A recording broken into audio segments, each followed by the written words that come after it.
Where's Waldo? Remember those iconic books and picture scenes? I bet at some point in your business, you've asked yourself, where's my clients? Finding clients can sometimes be like finding Waldo, know what I mean? Today, Elena Ciccotelli is back on the show to share how you can leverage buying triggers to land your next client. That's right. We're not talking about Facebook or Instagram ads. We're talking about your ideal clients' buying triggers, and you are going to learn all about them today.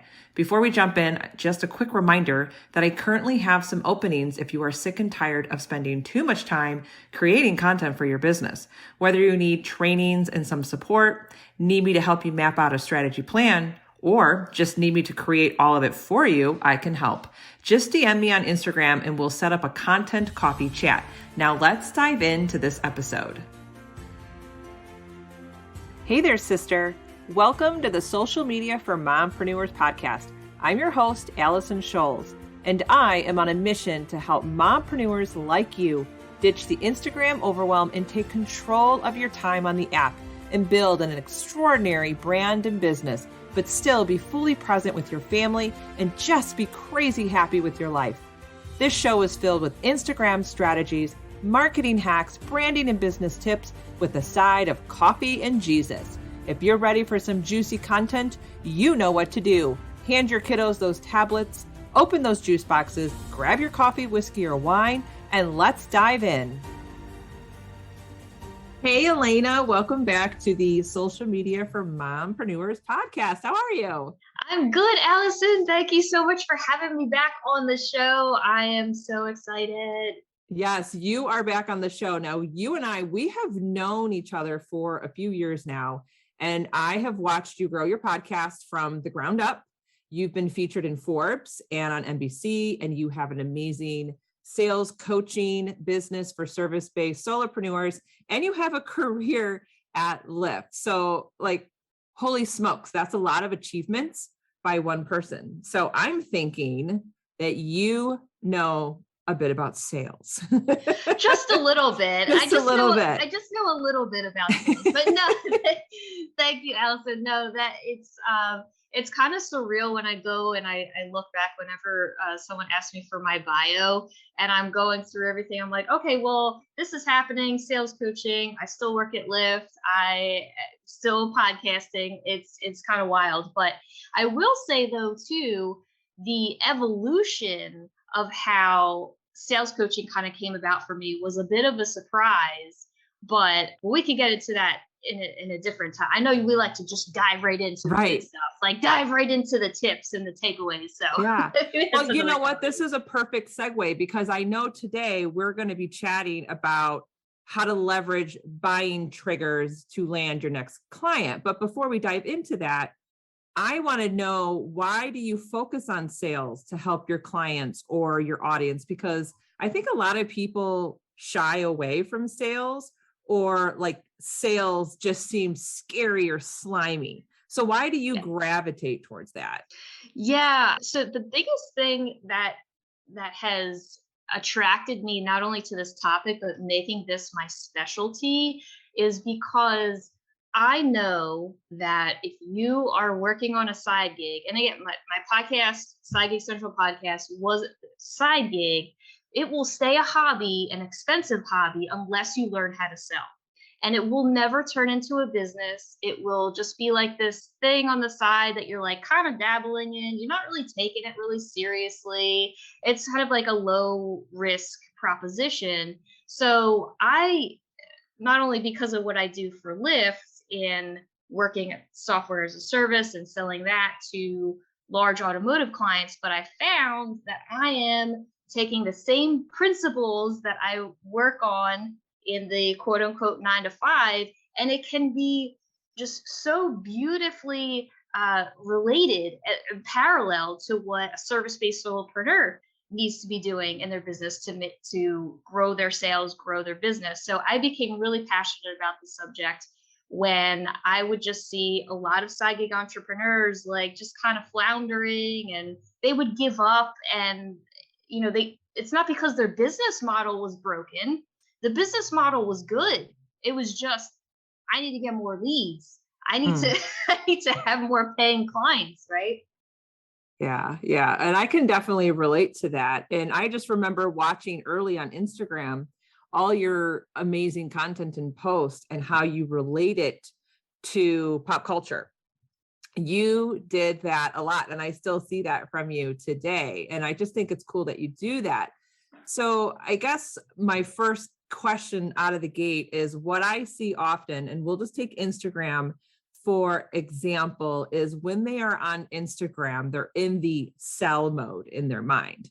And they think, okay, what do I need to do today to sell my offer on social media or sell my offer on Instagram? Like, how many people do I need to talk to in the DMs? And I remember I used to be in network marketing and MLM long time ago. I used to Yeah. represent a company, and Yeah. that was preached back then. You need to get on Facebook and you need to be, private messaging 10 people every day and have your list of 100 people written down on a piece of paper. And I remember going, ew, like Right. that's so gross. I don't want to do that.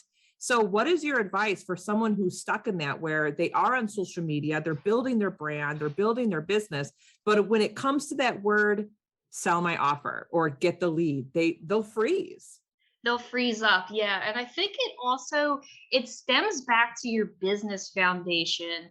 And I really like to teach this when I do my one-to-one program, because once you have a strong sales foundation, in no way, shape, or form is icky, because we'll go through why that is. Once you have a strong sales foundation, then everything that you do content wise that you're publishing is going to take that person through the buyer journey. Okay. I think what becomes very icky is the cold outreach Mhm. component of the sale. Like you had mentioned about the reaching out to the 10 people, 10 random people.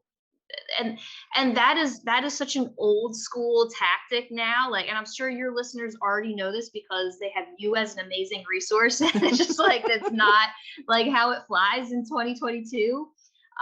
So I think when you have a strong sales foundation, and I'll talk a little bit more about buying triggers and how you can incorporate that into your sales foundation, you will find that you will then start to feel way more at ease talking about the solution, right? Because it's all about building your content around what solution you are offering, but then also not being afraid to look at other avenues like strategic partnerships. And I know you're a huge fan of this as well. Looking at how am I teaching someone or teaching something to someone today? How am I tapping into buying triggers, which we can go over in a little bit. Once you have this foundation or this framework to go back to over and over again, then you can start leveraging that content in every way, shape, or form. So then it's more like people will start to notice. And also another huge thing on Instagram, I will notice this a lot, is that if you're noticing in your followers that they are not really engaging with your content, they're not really taking a look at your store, like, and just the engagement is just off, that should be an alarm bell for you to be like, what is going on with my content? It's either not high quality, you're withholding too much of the goods. Like you're Mhm. withholding too much of it. And you have to be more open and willing to share a buyer's story that someone else can see themselves in, right? Because we're all tied into this like emotional storytelling. So I see this a lot, and I did this early on in my business, and engagement wasn't really where it needed to be. And then I took a really hard look on like, what am I actually publishing out there? Is it serving the person who would need my set of Silicon Valley sales coach eyeballs on their business, right? Am I actually giving them something tangible to take away, to something tangible for them to implement in their business today? So I am a huge fan of quality free content, but then again, you have to be in it for the long game when you start when you are in that frame of mind of having that sales foundation, because then you don't need to resort to some of the icky things, right? I Right. think where people get into the slippery slope is where they don't have a sales foundation. They don't have that built into, and I know you talk about content pillars a lot. They don't have that built into there. So then they're like, all right, well, I'm going to be making like desperate moves now. And then that's where it's like the almost the spray and pray mentality happens. And then it's just like, you're not coming from a place where someone is going to be interested enough to continue to take your to continue to look at your content, right? Because it's also about attention as well, right? I think when when you're when you're building this arsenal of content with a strong sales foundation, it has got to be, and I know you mentioned about pop culture, it has still got to be entertaining, right? It's got to Yes. be I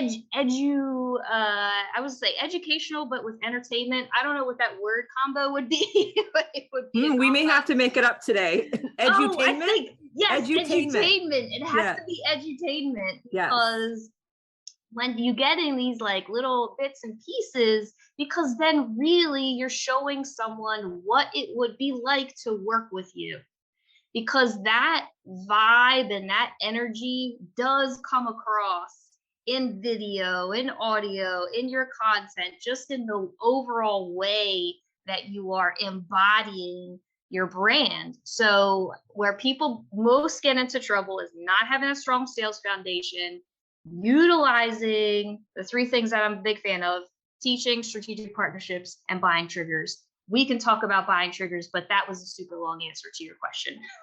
And it was a great answer. And you kept mentioning value. And I'm starting to wonder if a lot of people, they know, oh, I have to provide valuable content on Instagram. It just rolls off the tongue now. All coaches and, mentors, gurus, experts, they're Yep. all saying it. But Yep. when you really think about that, what does that really mean? Like, what does it really mean? Now, I'll be curious on what it means for you, but Yep. for me, I'm starting to think valuable content is not only showing my audience, what is possible, but it's also meeting them where they're at. And I think Yes. if you do those two things consistently in your content, and then not only are they walking away with something tangible that they can do, take action, implement, but they also see where they could go, but then they also feel understood by me because I'm meeting them where they're at. And I think that's the power of valuable content. Oh, that was so well articulated. I love that. And I think the more that you are able to not only relate to your audience using similar language as your audience, relating to them just on a personal level, right? Mm-hmm. I think that also helps you provide a layer of authenticity, which is a word that is way overused, but a way for you to get your foot in the door and become the trusted resource, right? Because if you think about it, as a coach or a service provider, I know you have a ton of mompreneur service providers listening to this. You're a service provider. People are paying you good money for you to be able to come in and say, I am an expert in this. And this is almost like, think of it like a corporation, right? A lot of solopreneurs, just the organizational structure of a corporation kind of boggles the mind because it's just you and you're doing everything. But if you think about it too, you're going to a coach. Like, I'm going to Allison to help me for Instagram and my social media. Like, I'm going to a specialist, or I'm going to Elena to get my sales foundation down. And so I don't have to worry about being icky and salesy and actually get some leads, right? So you're going to all these different specialists. So the more that you can hone in on what that specialty, I think then your valuable content is like off the charts. And I agree with you 1,000,000%. about meeting them where they are and the aspirational where they are needing or wanting to go, because that's also part of buying triggers, right? Because one of the buying triggers is, what is their selfish desire? What is the underlying urge? What is the underlying emotion that's tied to why are they starting the buying journey with you? So I think you're spot on with that aspiration. Like, this is a possible road for you to take. Yeah. This is a possible trajectory for you. When you're adding in that type of language, then I think it checks all the boxes for valuable content, really. Yeah. And I think it just adds that human element to it too. And that's what people want these days, because what social Yeah. media was years ago, this influential celebrity type stuff that you would just stare at all day long. Nobody wants to see that anymore. They really don't. They don't want to do business with a brand, or I don't know, someone who's like so perfect. Like, no, thank you. No, and I think also too, I think it's also really cool. And the more that you're in this game, the more that you'll recognize this nuance. It's really cool to see people's evolution, and how maybe their content started out, like back at, I'll take myself as an example. My content that I started back in like 2018, 2019, just for the podcast. And now I look at what I'm doing today and where I am today with my business and how it's growing like crazy. I'm like, man, I had to go through that evolution.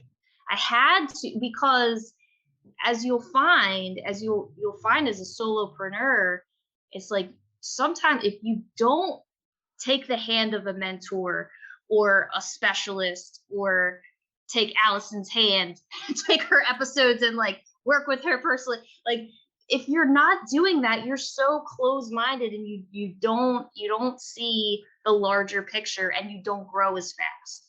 So there's Well, that too. it goes back to that analogy. You can't read the label on your own jar because you're stuck in the jar.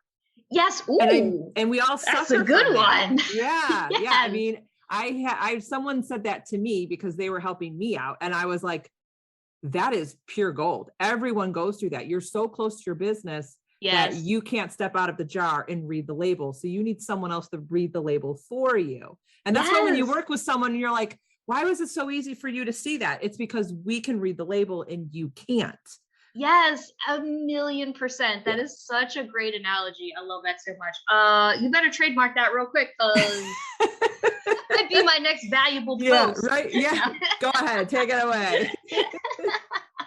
Nice. Well, I want to segue to, you keep teasing us with sales foundations Yes. and buyer triggers. And I think Yes. this is what we're really going to get into, the meat and potatoes of this episode, talk about sales and how we can do it in a way where it's Yep. not so creepy and slimy. And no, you're not DMing 10 people a day. Elena is not going to tell you Right. to do that. No, I'm not going to tell you to do that. I will never, ever tell you to do that. And I think what it comes down to is storytelling. And the reason why storytelling works so well, and why storytelling absolutely needs to be part of your sales foundation, is because in buyer psychology, or just psychology in general, we are wired to be more susceptible to storytelling, and the messages in those stories are then lighting up the emotional part of our brain. And I don't care what anybody says, every single purchase that you make, it is an emotional purchase, and then you justify it logically. Okay. Yep. So with that premise in mind, with keeping the buyer's story, the buyer's journey in mind, it's like, all right, great, Elena, how do I like come up with my sales foundation? So the buying trigger is based on a four-pronged technique, and we can go through it really quickly. But the first is, what is the actual buying trigger? The trigger that is telling somebody in their brain, oh, there's a problem.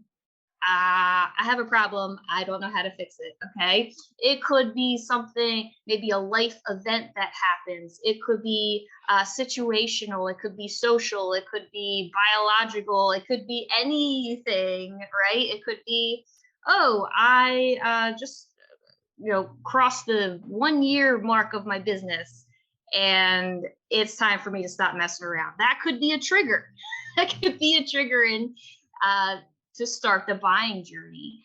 And it could be a subtle trigger, or it could be a trigger like, oh my God, my house is on fire. Like I need to like put out the fire in my house. Or my furnace went out. That was a buying trigger, right? So it could be any one of those things. So once you identify what that trigger is, you tell stories about that trigger. You then are placing your ideal client or your prospect into the story of your brand.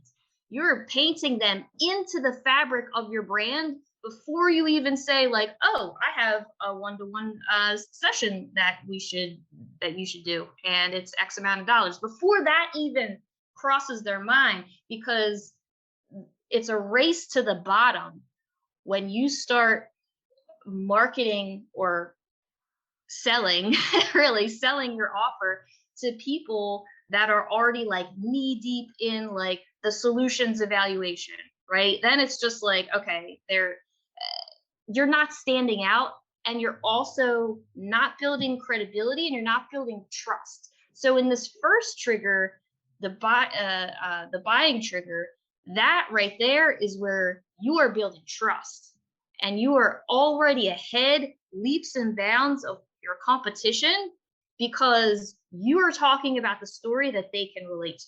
Okay, so buying trigger, that's number one. The second part of this is the job. What is the exact job that this person needs to get done? Your ideal client, what is the exact job? And I encourage you, when I'm coaching my clients, we spend a lot of time, you would be surprised. Like we spend a lot of time on getting as specific as possible, cut through all the fluff of what is the job that you are doing for your client. There's actually a really famous book / study called, or his theory is called Jobs to be Done. Go ahead, Google it. Like it's a thing, guys. So Jobs to be Done is a very compelling way for you to laser focus in on how you are then empathizing with their situation, right? They know exactly that you know what the job is that they need to get done, right? And you're also making it super, super easy for them to be like, yes, check the box. That's what I need. Instead of having you to go to the client and have them articulate it, you already articulated it for them, right? So then in their brain, there was a shortcut, little shortcut thing that happened. Yes, Elena knows what I'm talking about. That's the job that I need to get done. Okay.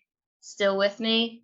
Okay. Yep, I'm so, with you. All right, sweet. So in the third trigger, so this is the pains with other solutions.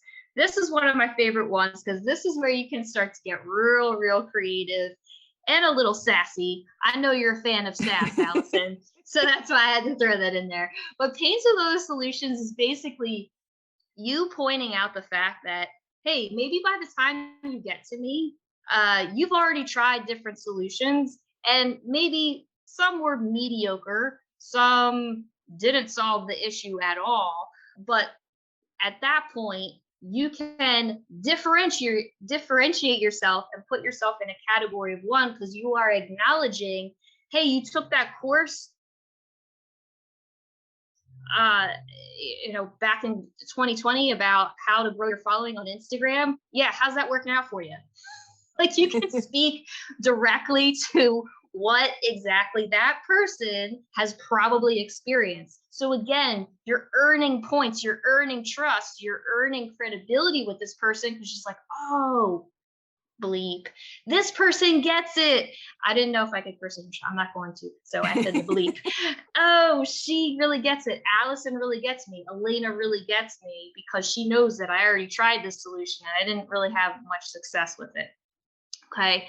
And then the fourth, another one of my favorites, is selfish desires, because then this is also, when we're talking about storytelling, you can start to get really into the weeds with making sure, am I addressing the underlying urge of why this person is seeking out a solution? And we can use the example of I don't know, we can really use an example of everything. I use one of my dog and the brushing of the teeth and how that was a nightmare. And the underlying reason why I didn't want to have my dog's dental hygiene be really bad is because I care about him, because he is just like a ray of sunshine. And that emotion, that is very much tied to the buying journey. And when you start tapping into what that emotion is like, and that's in your content, it's in your sales foundation, people are be like, all right, what's the next step? Because the whole point of this is for people to be like, well, what's the next step, Allison? What's the next what? Yes, like you have me like on the edge of my seat here. I want to like, what do I, so at that point, it's not an awkward conversation to say, yes, I have a 90-minute sales strategy session that I'm doing, and this is what it is. Let's go ahead and book.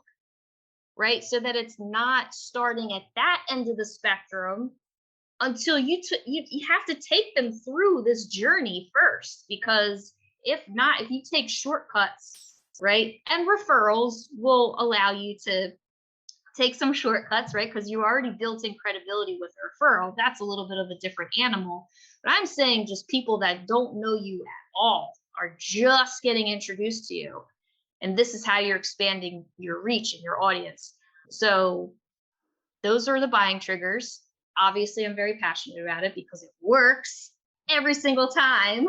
So yes, buying triggers. Yeah. And I love it. And as you were talking about the buying triggers, I was thinking about like content for Instagram, for example. And I don't want our listeners or viewers to think like this is a super long, like 2-3 page, Yeah, right. script or something. So for No. example, on Instagram, I went back to my analytics, and there's one post that has always done so well for me. And it reminded me of this journey. It was a mini story of how I wrote a post about jeans are not a one size fits all, and neither is your Instagram. I shared the story of ordering a pair of jeans from Target, which my mompreneurs go to, right? There's some relatability there. And I was following the recommendations, the measurements, thinking if I follow the measurements and order what I'm told to order, my jeans should fit me perfectly. Just as someone might follow another expert and do their ABCs to Instagram, they should have Instagram growth. Well, guess what? When you copy someone else's strategy, it's not going to work for you. And guess what? When I picked up those jeans, they didn't fit, and I had to return them, and I was frustrated, and I didn't get the results that I wanted. So that was kind of like a buying trigger, I guess you would say, or a mini journey that I took my audience on. So we just kind of have to think of like all these little mini things that just kind of happen in your life. And just kind of, I always put it in my notes section. Like if something funny happened, how can I relate this to my ideal audience? How can I relate this to Instagram? What can I teach from this? And is that what you're doing when you take your clients through those buying triggers? Yes. And also too, I love the jean story, because That actually happens. I think I think everybody can relate to that. Yes. Well, most women can relate, yes, relate to for that sure. For sure. Absolutely. And I think, when I am going through all of these triggers, I am also not asking you to write it verbatim by yourself. I'm asking you to also get feedback from clients that you've worked with. I'm asking you to get their words and get their take on what was the initial trigger that was like, I have a problem and I don't know how to solve it. So a lot of it is not only adapting that really good one or two good buyer stories, but then it's also elaborating. It's all kind of almost like related to like going to therapy. How they just ask you like tons of questions, like so many questions happening, kind of teasing out that information. So again, you don't have to like badger your clients with like, when was the exact moment? I mean, if they can give you the exact moment when they knew that they had a problem, I think phenomenal, but you don't have to badger people with like crazy details. You can of course elaborate, you take a little bit of artistic license, but I think that the gist of it is it's you're not writing a novel, you're almost writing like the comic strip version of your business. You know, comic strip, it's like you have the visual, the little blurb, right? Very bite sized, but it's still a story. So take it, and sometimes if you take like just a half of a comic strip, you can still understand like what's happening the entire story, but you get a little snippet, right? A little snippet here, a little snippet there. And then I think Gary Vaynerchuk, who's not my most favorite person in the world, but he does have his good points sometimes. I think he was the one who was like, yeah, you just keep nudging in that direction with these like just small micro stories. And in my experience, just not only just working in corporate, but working with solopreneurs, especially in the service-based industry, people need that touch point with you. They need that touch point with you because you're not the only person that offers a service that's like what you do. I'll use fitness as an example. I remember when I ran my personal training, I was not the only female personal trainer on the face of it. There was an array of people to choose from, right? There was like, take your pick, right? So again, it goes back to how are you differentiating yourself? How are you telling those little tiny micro stories? What are you touching on that maybe somebody else that also still sells a service similar to yours, or I will even say it like has a service that's just like yours? How are you putting yourself in a category of one and reaching an audience that your competitors are not? There's a lot to unpack there. It's a lot. Right. Well, and I think too, we have to remember in those micro stories, make sure you're hitting on meet your audience where they're at now, and then show them what's possible. And I think absolutely. that's where you're going to move the needle to them working with you.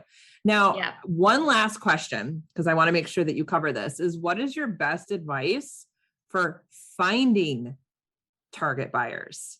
Yes. Finding target buyers. So the first piece of advice that I have here is for you to do a really deep examination of who exactly is your ideal client. There seems to be a lot of content around like finding your ideal client, niching down, and yes. But have you actually done the work to find out what the even the customer segments are within your niche, right? So we'll use the example of, we'll say, women solopreneurs that are college educated is like what you're trying to go for, okay? And then what are the segments within that? Did they work for corporate before? Did they work for a mid to medium sized company? Did they have a side gig? By the way, I'm using my own segments here. So it's like so are you breaking it down into segments? And I do have a calculator that you can use that will do this for you. And it will, based on categories such as how much of a joy is it to serve this person, rate it on a scale of 0 to 4. What is the speed to transformation that you can offer, rate it on this scale. And then so what it'll do is it'll spit out a value at the end, and it'll tell you based on a value of 30, this is how it's ranking on a scale of 1 to 30. So 30 being your most lucrative, your most money-making customer segment. Don't waste your time with the other ones that are not going to be money-making. Then you can even get even more specific into your buying triggers and your buyer story. So calculator is a huge help.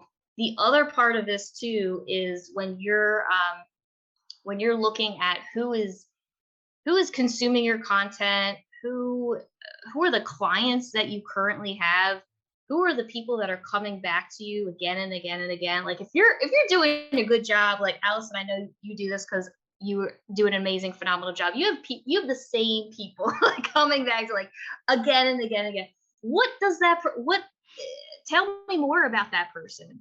Like let's really get into triggers for that person. That's where you can go back to your buyer story. That's why it's so powerful, because you can use it over and over and over again.